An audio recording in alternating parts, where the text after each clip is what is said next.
I want you to try a little thought experiment with me. It might sound a bit paranoid, but just stick with me for a second. Okay, I'm intrigued. Have you ever been out in the woods, maybe way off the trail, or standing on a completely empty beach, and you just get that feeling? That you're being watched? Exactly. The hair on the back of your neck just stands up. And we always brush it off. We tell ourselves it's the wind or an animal or just our brains playing tricks on us. Right. But after reading through this stack of research you brought in, I'm looking at the trees outside my window a little differently now. Because the core idea in these documents is, well, it's pretty terrifying. The idea that maybe you're not imagining it, that nature isn't just a backdrop. It's a recording device. Or, and this is the really scary part, what if it's a judge? And that is the absolute heart of what we're unpacking today. We're calling this deep dive biomemory and environmental intelligence. Now, that sounds very academic, I know. A little bit, yeah. But the stories we have are anything but. We're looking at two really different narratives that both explore this idea that the environment is, well, that it's awake, it remembers, and it might not like what it sees. So we have two main threads. First, there's this scientist, Stasik Zorik, and he's completely convinced that trees are basically biological cameras. And on the flip side of that, we have this dark, intense thriller about a microbiologist, Glek Longar. He finds something in the ocean, something that suggests the water isn't just watching us, it's waking up to fight back. So one is a passive witness, and the other is a very active threat. Precisely. And our mission today is to really dig into the how and the why of it all. We're not just telling sci-fi stories, we're looking at the ideas, the pseudoscience, and the philosophy behind this concept of nature talking back. Okay, let's start with Stasik Zorik. This guy, he sounds like a character. The notes describe him as working in a plant physiology lab, but he's not exactly a model employee. Oh, not even close. Zorik is the classic obsessed genius. He's supposed to be researching fertilizers, very practical stuff. Right, boring. But instead, he's an insomniac. He's mixing up day and night, totally ignoring his real job, which of course gets him in a lot of trouble with his boss, Professor Zuzgov. And this whole obsession, it doesn't come from a lab result. It starts with a quote he reads. That's what's so fascinating. It begins with literature. He's reading this academic, D.S. Likachev, and he comes across this one line. Old trees in Mikhailovskoye still remember Pushkin. Alexander Pushkin, the famous Russian poet. Exactly. Now, you or I, we read that and we think, oh, that's a lovely metaphor. Sure. The trees were there. They're a link to the past. It's poetic. But Zorik, he takes it completely literally. He thinks, what if the tree actually remembers the image of Pushkin standing there? How does he even begin to justify that scientifically? Well, he gets obsessed with dendrochronology, the study of tree rings. We know trees add a new layer, a new ring, every year. Right, you count them to see how old it is. But Zorik looks closer. He thinks about how the cells form. The spring wood is light and porous, the summer wood is darker, denser. And his hypothesis is that these cells are acting like photoreceptors. Wait, how can wood be a camera? It doesn't have a lens or a retina. His theory is that it's all about light and shadow. Think of it like a very slow exposure film. The tree is just standing there. If a person stands in front of it, they cast a shadow. They change the light hitting the bark. Zorik believes those tiny changes in light get encoded chemically and structurally into the wood of that year's ring. So if you could somehow decode that structure, you could replay the image. That's exactly it. The tree is a surveillance camera that's been recording for 200 years. But a theory is one thing. He actually builds a machine to test this. He does, and he can't do it alone. He has to pull in the technicians from the workshop, Peter and Sergey. They probably think he's completely nuts, but they love a challenge. And they build this thing they call the hyperboloid. They do, as a joke. It sounds like a death ray, but it's really sophisticated. It uses a polychromatic laser beam.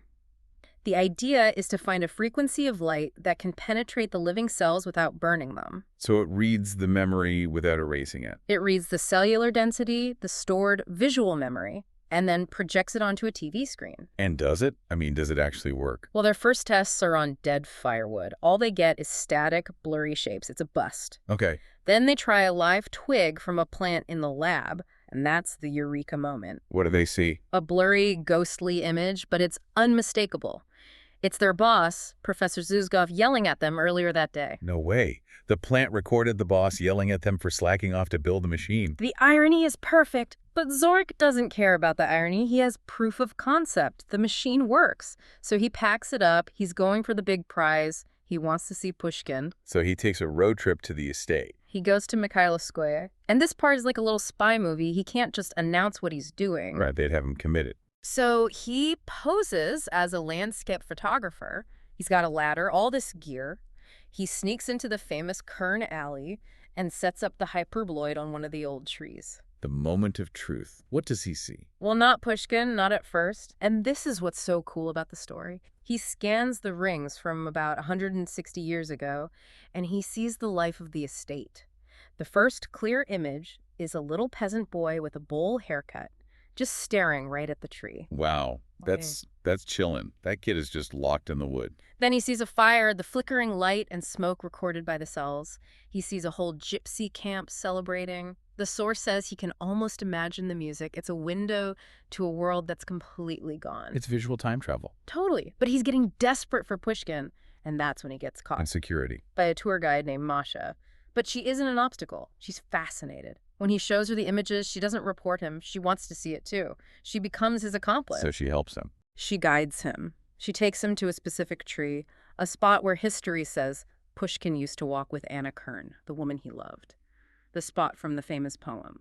So they set up the machine on that exact tree. They do. They dial it in. The vision clears. And they see him, Alexander Pushkin, walking toward them on the screen, arm in arm with Anna Kern. I can't even imagine that feeling.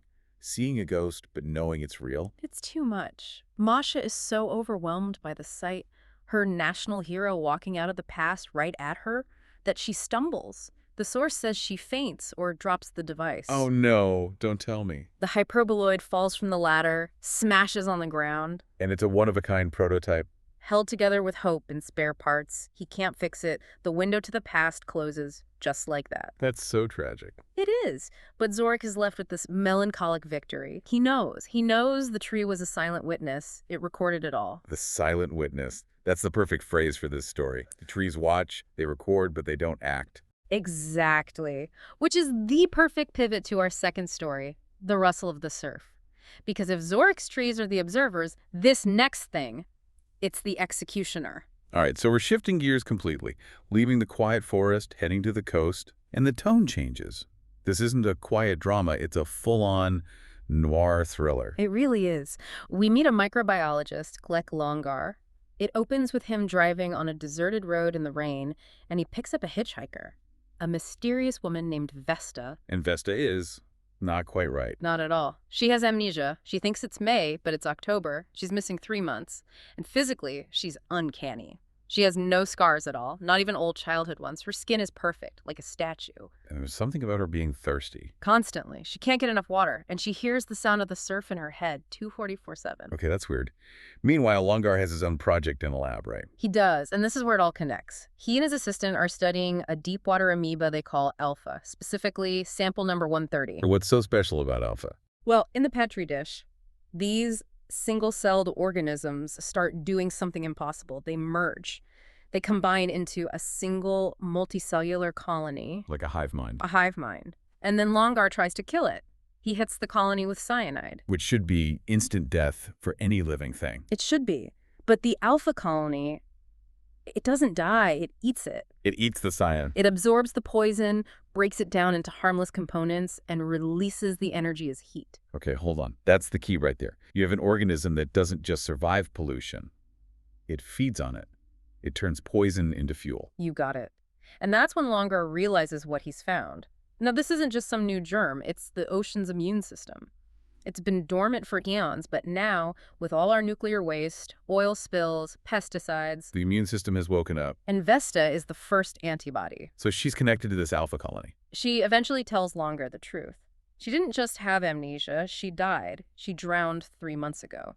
The alpha colony found her body, reanimated it, and used her as a mediator. So she's a puppet. A biological drone sent by the ocean to talk to humanity. A puppet that feels. That's the tragic part. She learns what it is to be human. She even falls for Longar. But she has a mission. The ocean is dying, and the alpha colony is preparing to sanitize the infection. And the infection is us. Our industrial civilization. So things must escalate from there. The government must find out. Oh, yeah. You can't keep something like this secret. Military intelligence realizes that if this thing can eat poison and create energy, it's the ultimate weapon. A spy tries to steal the samples. The alpha protects itself. The spy is killed by some kind of energy field in the lab. Then Longar gets a phone call from a voice that isn't human, telling him that the alpha can stop energy. He's to run. He grabs Vesta and the samples, and they flee. And this is where we see what Vesta can really do. They're chased by military jeeps, a helicopter. And she's not just a confused hitchhiker anymore. Not even close. She leans out the car window and creates a force field. Bullets just bounce off the air around them. Then she focuses on the helicopter, and it just drops out of the sky. Terrifying. But that kind of power must have a cost. It does. She's running on energy from the main colony in the ocean. Using that much power burns her out. She collapses in the car, essentially, shutting down. That's heartbreaking. She's the bridge between the alien ocean and human emotion, and it literally destroys her. Longar knows he can't save her. He carries her body into the ocean. The waves take her back. And Longar just gives up. He rejects violence. He has a weapon he found, an emitter, but he throws it into the sea. But the ocean isn't finished. Vesta was the messenger. Now comes the ultimatum. The stick. The stick. Suddenly, all the power in the region goes out. Cars die. Lights go out. Factories grind to a halt. The Alpha has deployed an energy blockade. It's holding the entire city hostage. The entire region. The government is terrified. Nothing works. They drag Longar in, and he delivers the ocean's terms. Which are? Reduce industrial waste by 60% immediately. Or the blackout expands to the whole country. 60%. That's an economic apocalypse. But the alternative is the Stone Age. The government caves, they pass the laws, and the second they do, the lights come back on. Wow. The ocean won. For the moment. The story ends with Longar walking by the sea. The colony has gone dormant again because the poison levels have dropped, but he's just left wondering, what happens if we break our promise? That is heavy. So you have Zorik's trees just recording us, and Longar's ocean literally forcing us to change. It's such a great contrast. Let's unpack that a little. What's the real difference between Zorik and Longar? Well, Zorik is looking backward. He's a romantic, a dreamer. He wants to watch the movie of the past. For him, nature is an archive, a library. He just wants to browse. Exactly. Longar is forced to be a pragmatist. He's dealing with a clear and present danger. He learns nature isn't a library. It's a superpower with a very big weapon. And what about the women, Masha and Vesta? They feel like they serve a similar purpose? They absolutely do. They are the human cost of this knowledge. Masha wants to connect with the romance of the past, but the reality of it is too much for her. It breaks her. And Vesta? Vesta is almost a reverse Little Mermaid. She gets her legs and comes to land. She learns to love, but she has to dissolve back into the sea foam because she can't exist here. She's the tragic bridge. You know, the biggest takeaway for me, and for anyone listening, has to be the idea of accountability. That's the perfect word, accountability. We talk about saving the environment as if we're doing it a favor. Let's be nice to the trees. But these stories just flip that completely on its head, they say.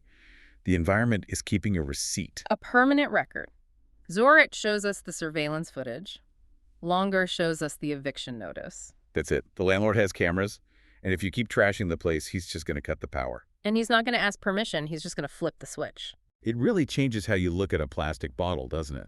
Or just, idling your car. You're not just hurting some abstract planet. You might be actively ticking off a system that remembers exactly what you did. And as Longar found out, that system has a breaking point. So here's the final thought I want to leave you with. Next time you're outside, look at a really old tree, oak or a pine, and ask yourself, if I could play back the last 100 years of what that tree has seen, would I be proud of that movie? Or would you be looking for the delete button? Exactly. Something to think about. A huge thank you for guiding us through this today. This was a wild one. It's always a pleasure to dive deep. And to all of you listening, stay curious, keep an eye on the trees, and we'll catch you on the next deep dive.